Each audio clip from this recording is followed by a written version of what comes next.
Today, we're going to be talking about what are the pros and cons of tax deeds. And of course, I always bring my main man, Brian, with me. We're going to be talking about what the pros and cons of tax deeds. More of that in just a moment.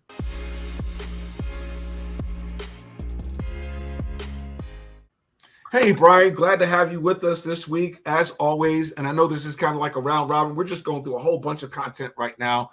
But if we tried to give everyone everything in an hour, they'd fall asleep. So we're going to break these down into bite-sized pieces so everyone gets it. Tax sale starters, you know what I'm talking about. You guys be falling asleep on videos out there. So we're going to try to keep it short, sweet, and fast. Brian, can you give me a little bit of pros and cons on tax deeds? Pros and cons on tax deeds. Let's start with some pros, right? If you're looking to purchase a property, you can't do that through a tax lien. You can through a tax deed.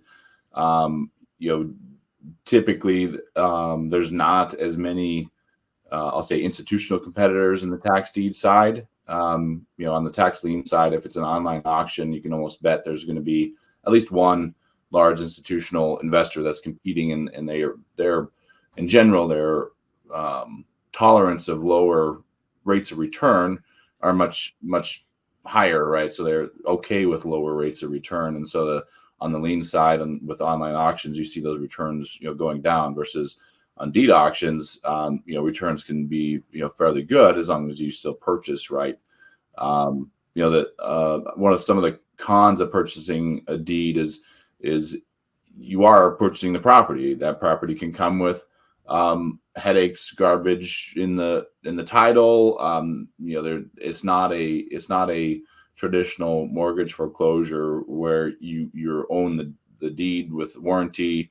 At the end of the day, typically you have to go through an additional quiet title action in order to get a insurable title on that property.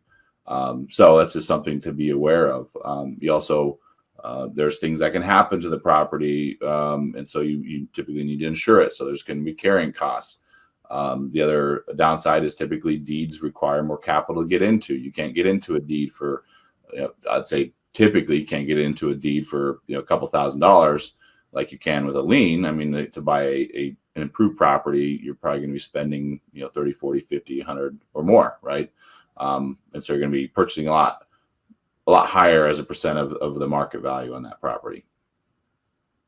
Awesome. All right, ladies and gentlemen, pros and cons of the deed.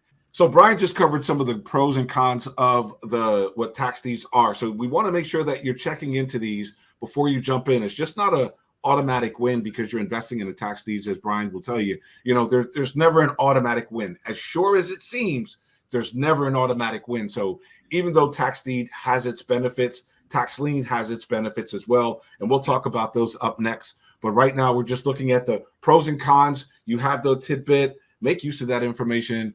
Join us again on Tax Sale Starters, where we bring you the latest tips and insights and the updates to tax lien and tax deed investing. Hit the subscribe button, like the channel so you can get all the latest information. And if you have a comment, if there's a question that you have specific to any subject, specific to any deal, let us know. We'll be happy to answer those questions. So as always, my name is Carlton Hoskins. Thanks for joining us, and we'll see you next week on Tax Sale Starters. And if you want to I wanted to make sure I say this before I walk away. If you want to get information on tax liens, tax deeds, understanding when the upcoming auctions are, doing the research on the properties, and you're going all over the place looking for the information, go to taxsaleresources.com. They have all the information that you need from a tax sale starter, whether you're just starting out, you're green in the game, or you've been around in the game for years and you have $1 million portfolios. They have everything you need for tax sale investing. So make sure you check out Tax Sale Resources. Until next time, happy investing. I'll see you next week. Thank you for joining us for another episode of Tax Sale Starters. Don't forget to hit the like button and the subscribe button so you can keep up with the latest tips and insights in tax sale and tax lien investing. Also, check out Tax Sale Resources, where you can get the latest insights on upcoming liens and all that great information to help you be a better investor. Until next time, happy investing.